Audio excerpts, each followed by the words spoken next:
Welcome sa Dris TV. Kung interesado ka sa ganitong news, huwag kalimutang isubscribe ang ating YouTube channel. Maraming salamat! Welcome po ulit sa ating panibagong update tungkol kina Kim and Paolo Abilino. Sa bawat update natin, tatalakayin natin ang mga pinag-uusapan sa mundo ng social media tungkol kina Kim and Paolo Abilino. Kaya naman kung hindi pa po kayo nakasubscribe dito sa ating channel nako, i-click nyo na po yan and isama nyo na din ang bell button.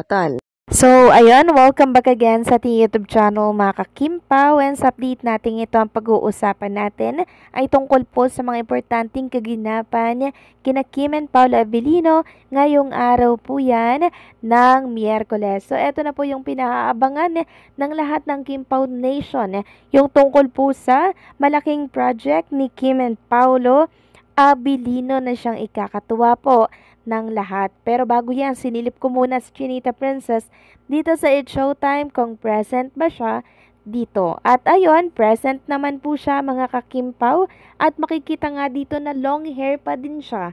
Kaya curious ako kung pre-recorded po ba ang It's Showtime ngayong araw kasi mahaba pa rin yung hair dito ni Chinita Princess or baka ito ay wig lamang or piloka.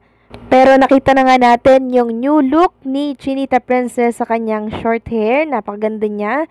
And syempre, bagay na bagay po sa kanya. Pero bago ko ipakita sa inyo yan mga kakimpaw, narito muna at trending po etong Kimpaw sa X number 1. No? Number 1 trending in the Philippines na merong 16.3k na posts. Grabe, may pag-uusapan na naman po ang mga Kimpaw Nation. Sulit nga po yung pag-aantay po nila mga kakimpaw. Sulit yung pagka-miss nila kay Kim and Paolo Abilino dahil talaga namang pasabog ang ni-reveal ngayon ng Dreamscape. So, ayan po mga kakimpaw. Kimpaw Secret Unlock yung hashtag na yan. Trending. And syempre, trending din po itong hashtag Paolo Abilino na merong 18.2k na posts.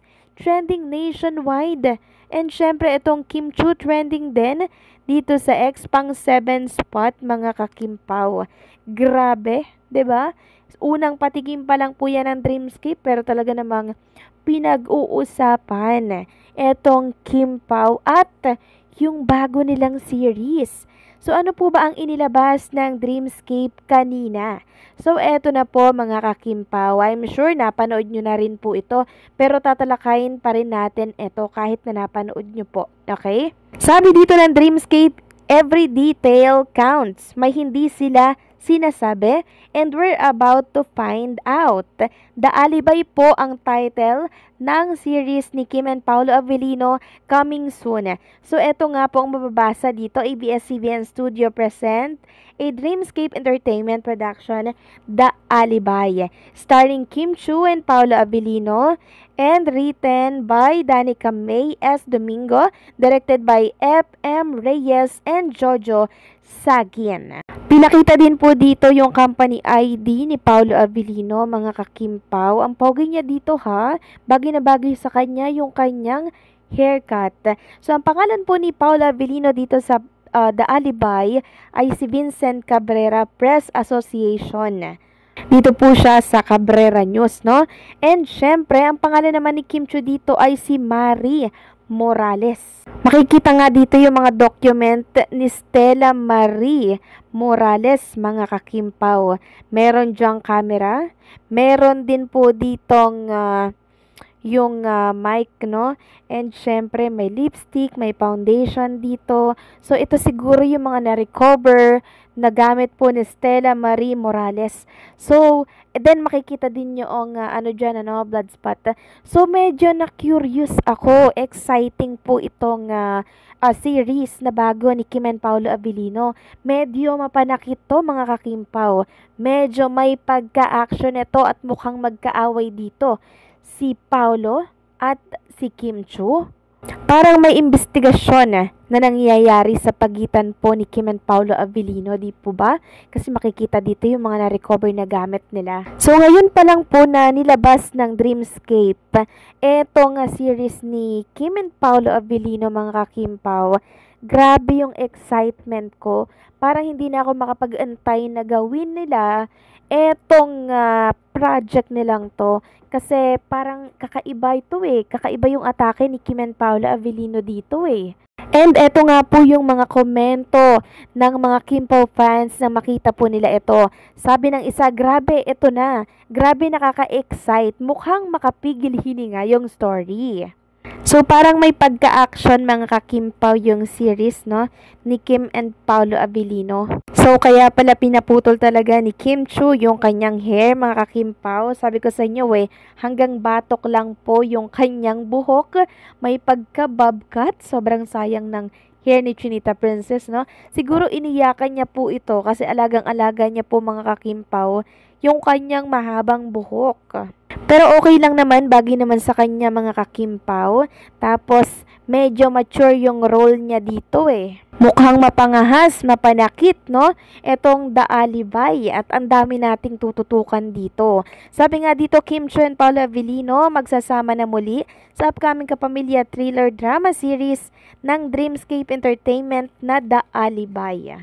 So, sana simulan na po nila Kim and Paolo Avellino yung pagtitaping no, ng project nila. Nang sa ganon, yung excitement natin, di ba? Hindi na ako makapag-antay, mga ka-Kim Pao.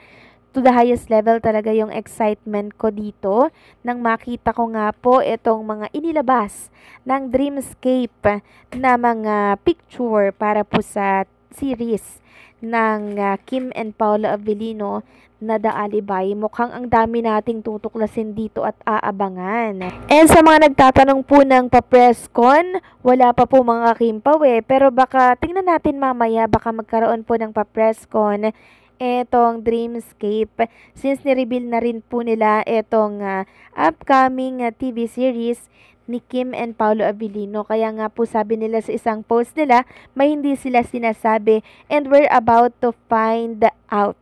So baka mamaya magpa-press con, we'll see na lang po mga ka-Kim Pao para mas malaman natin kung ano ba yung takbo ng kwentong to, kung ano ba yung takbo ng series na to at kung sino-sino ba yung mga cast na makakasama po ni Kim and Paolo Avellino. Kasi as of now, ang nire-reveal pa lang po nila na cast ay si Kim and Paolo Avellino. Wala pa po yung iba mga ka-Kim Pao. So, sino kaya yung makakasama nila dito, no? So, yan din po yung inaabangan natin. Alam naman natin kung paano po gumawa, no, ng kwento itong ABS-CBN Studios at ang Dreamscape. Talagang mahuhusay mga ka-Kim Pao at talaga namang mahuhook po ang mga televiewers sa ilalabas po nilang series. Kaya naman ngayon pa lang, congratulations na agad kay Kim and Paolo Avellino at sa mga cast and crew ang gagawin po nilang TV series, na The Alibay. So, anong sa inyo dito mga ka-Kim Pao? Please comment down below.